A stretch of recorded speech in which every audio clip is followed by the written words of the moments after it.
Hey guys, it's been a little while since I've made one of these, so I wanted to do something before I went to bed tonight. As adults, so much is expected of us. We are expected to be successful in our work life, our social life, our family life, and still maintain a healthy work-life balance and emotional state. While society expects this out of us, we expect it out of ourselves to a much further extent, and we beat ourselves up and we push ourselves down when things don't go according to the plans that we made for ourselves. We often find ourselves unhappy in this world because our idea of success and God's idea of success are on two completely different measurements. And we think we know what's in our best interest for our success, but the truth is that God knows us better than we know ourselves, better than anybody in this world knows us. And He knows the path of best interest for our success. If you fully trust and believe in God and you have let Him into your heart, then just follow your heart and you can't go wrong because He's guiding you. It may seem sometimes like you're off of the projected path, but just remember He is in control. And it may seem like sometimes everything is working against you, but don't let the enemy in. Focus on what your heart wants because God is your heart.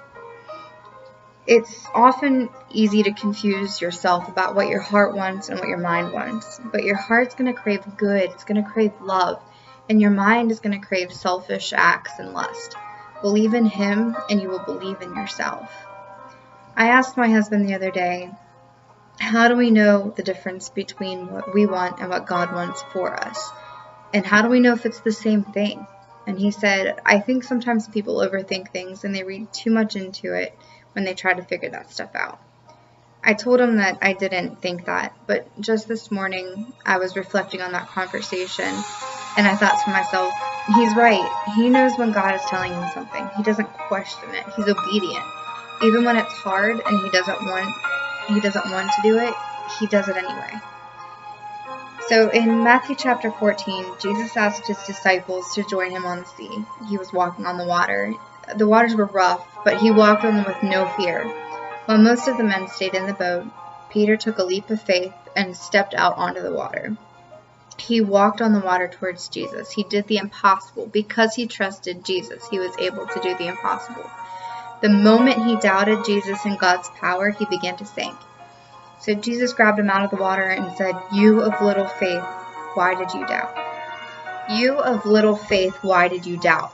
Of all the things Jesus has said, this is the most powerful to me. It's had the most impact on my actions and how I live my life. Don't let yourself sink. Try not to lose faith, not even for a moment. When society expects the impossible of us, and we expect even further impossibilities of ourselves, God knows exactly what we can handle.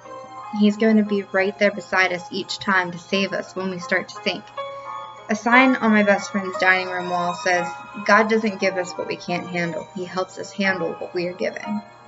He's going to measure our success one day, and He has His own criteria. Money and materialistic things don't matter to Him. When God measures your success, one of the things He's going to look at is not the number of times you sank, but rather the number of times you allowed Him to pull you back up.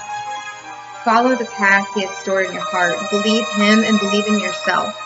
Try not to overthink. Walk with great faith, and you will watch the glory of God unfold before you.